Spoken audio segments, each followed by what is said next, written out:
ஆவின் பாலுக்கு ஆன்லைனில் பணம் செலுத்த வேண்டும் என்ற நடைமுறைக்கு முகவர்கள் எதிர்ப்பு தெரிவித்ததை தொடர்ந்து விருப்பம் உள்ளவர்கள் ஆன்லைன் மூலம் செலுத்தலாம் என பொது மேலாளர் கார்த்திகேயன் கூறியுள்ளனர்.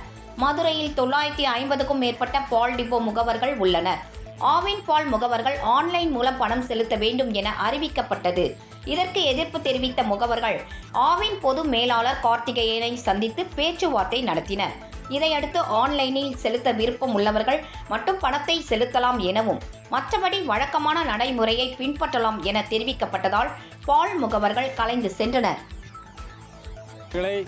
ஆன்லைன் பணம் கட்டுறது சம்பந்தமாக பேசுவதற்கு வந்திருந்தோம்.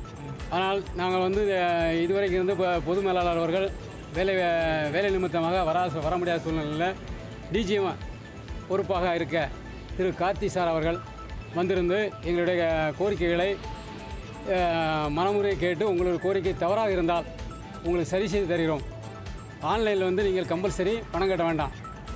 யாரும் வசதிகள் இருந்தால் பணம் கட்டுங்க, நாங்கள் கம்பல் பண்ண மாட்டோம். அது மாதிரி எந்த ஜோனும் எங்கேயும் மாற்ற வேணும். இப்போ இருக்க மாதிரி நடைமுறை நடந்துக்கிட்டு இருக்கோம் அப்படின்னு சொல்லி விவரமும் சொல்கிறாங்க. சரிங்களா? அதனால் நாங்கள் அவங்க கோரிக்கையை எங்கள் கோரிக்கை அவங்க ஏற்றனால நாங்களும் மன நிறைவோடு வந்திருக்கிறோம்.